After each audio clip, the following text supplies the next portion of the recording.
भारत का प्रसिद्ध नगर इलाहाबाद।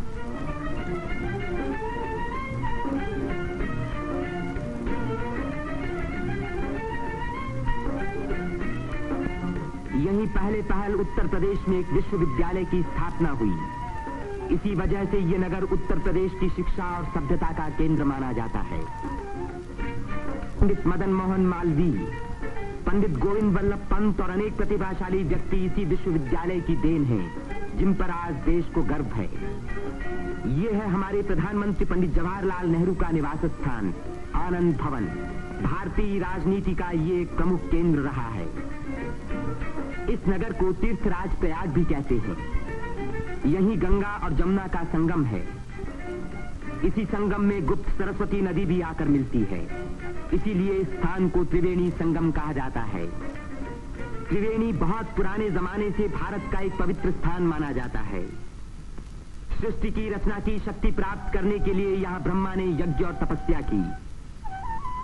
लक्ष्मी की प्राप्ति के लिए विष्णु ने भी यहीं तपस्या की।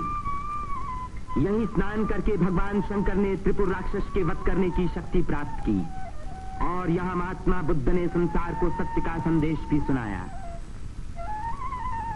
समुद्र मंथन के बाद जयंत के अमृत का घड़ा लेकर जाते समय एक अमृत कण छलक कर यहाँ गिरा और तभी से इस स्थान पर कुंभ मेले का महान पर्व आरंभ हुआ।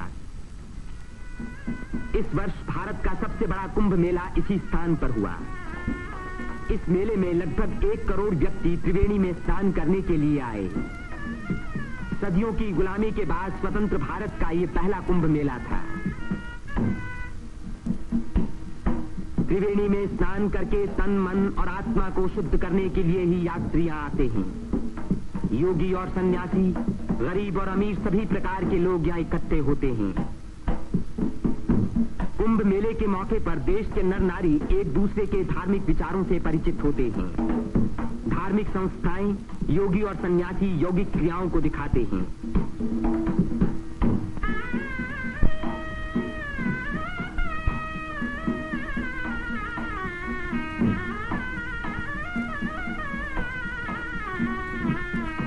धार्मिक विचारों पर तर्क वितर्क होते हैं और देश के गौरवपूर्ण प्राचीन रहस्यों का उद्घाटन होता है। यहाँ के सुंदर दृश्य प्राचीन भारत की महत्ता की याद दिलाते हैं।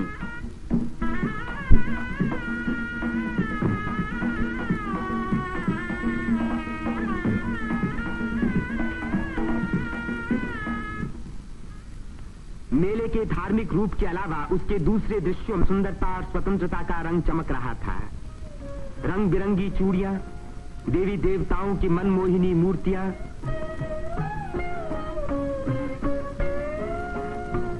हरी जपन की मालाएं, सिंदूर और चंदन के ढेर, औरतों के साज श्रृंगार, बच्चों के खेल खिलौने, लाल बुझक्कर मिट्ठुनियां।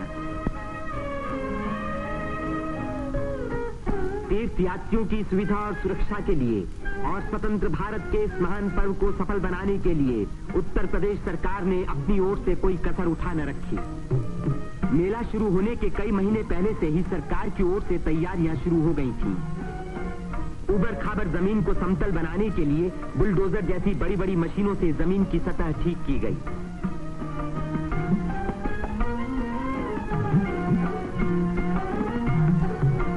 गंगा जी ने अपना किनारा 15 से 30 फुट गहरा काट दिया था, जिसके कारण यहाँ स्नान करना असंभव था। बुलडोजरों ने इन किनारों को सपाट बनाया, जिससे तीर्थ यात्री यहाँ सकुशल स्नान कर सके। जिस काम को 1000 आदमी 3 महीने में खत्म नहीं कर सकते थे, उसी को 6 बुलडोजरों ने 15 दिन में पूरा कर दिखाया।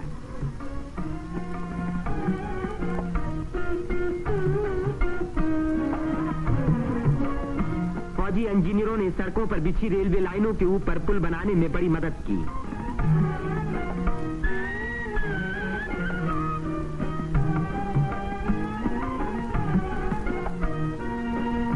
इससे रेलों के आने जाने के समय भीड़ सड़कों पर कभी न रुकी, बल्कि लगातार त्रिवेणी की ओर बढ़ती रही।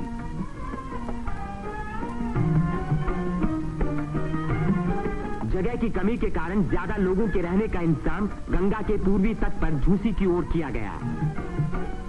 वहां से शेष मेले तक आने के लिए भारतीय सैनिकों और उत्तर प्रदेश सरकार के सार्वजनिक निर्माण विभाग ने पीपों के 6 पुल बनाए। कुंभ मेले के इतिहास में यह पहला मौका था जबकि यहां बिजली लगी।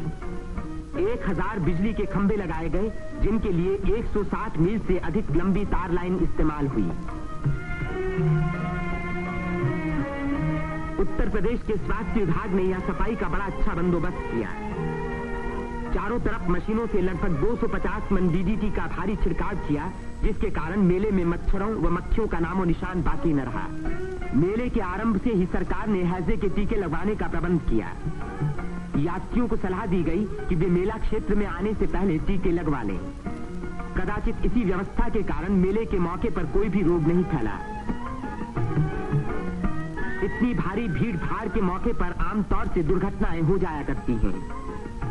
इन दुर्घटनाओं का सामना करने के लिए उत्तर प्रदेश सरकार ने चिकित्सा एवं स्वास्थ्य विभाग की एम्बुलेंस गाड़ियों से घायल और बीमार यात्रियों को तुरंत अस्पताल पहुंचाने का पूरा प्रबंध किया।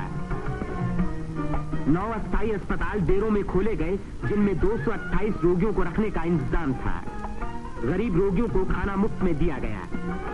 राशनिंग विभाग ने यात्रियों की सुविधा के लिए यहां आटा, शक्कर, मिट्टी का तेल और अन्य जरूरी सामान का भारी स्टॉक जमा किया, जिससे इन चीजों की कीमतें न बढ़ पाएं।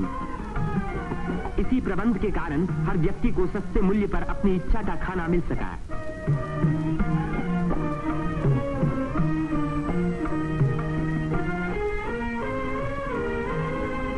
सेवा समिति, अग्रवाल समिति और भारत स्काउट्स एंड गाइड्स जैसी स्वयंसेवक संस्थाओं ने यात्रियों के मार्ग निर्देशन, उनकी सुरक्षा और घायलों का प्राथमिक उपचार किया। पुलिस यात्रियों के संचालन का कार्य करती रही। आने जाने के लिए अलग रास्ते रखे गए। भीड़ को काबू में रखने के लिए चलते फिरते वायरलेस सेटों का इस्तेमाल किया गया।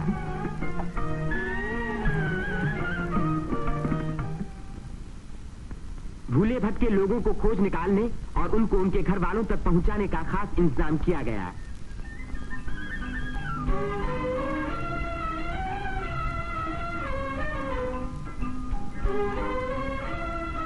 मेले में लाउड स्पीकरों का एक जाल बिछा दिया गया, जिससे भटके हुए लोगों का नाम पुकार पुकार कर उनको एक स्थान पर इकट्ठा किया गया। मेले के आरंभ होते ही उत्तर प्रदेश के मुख्यमंत्री पंडित गोविंद वल्लभ पंत ने मेले के बंदोबस्त का मुआयना किया।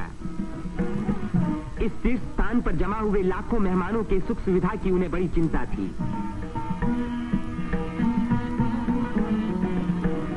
उन्होंने नाव पर सवार होकर घाटों का निरीक्षण किया।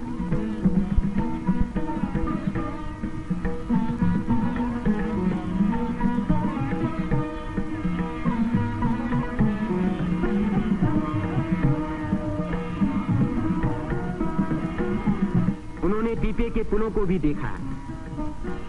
ये अखाड़ा जो ऐसे ही एक पुल को पार कर रहा है, पुल की मजबूती का सबूत है।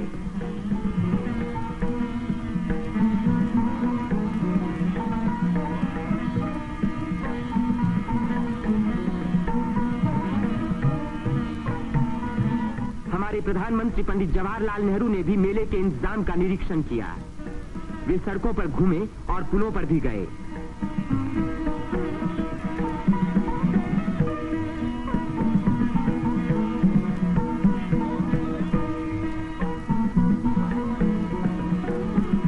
उन्होंने अन्य स्थानों को भी देखा भाला।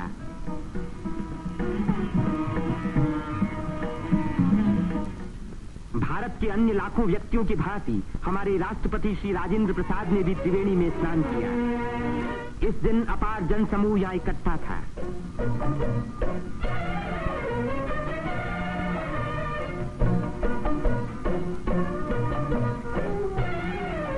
हर घाट पर लोगों की भीड़ स्नान कर रही थी। उसमें नया जोश था और नई उम्मीदें थीं।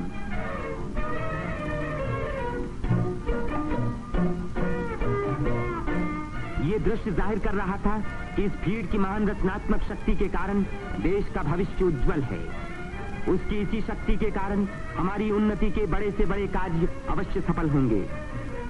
जिस स्थान पर मनुष्य और देवताओं ने यज्ञ किए और भविष्य का संकल्प किया, उसी स्थान पर इन नर नारियों ने आज भारत को फिर से बलवान और सुखी बनाने की प्रतिज्ञा की और भारत की स्वतंत्रता को अमर रखने के लिए अपने शरीर में एक नए प्राण को जन्म दिया।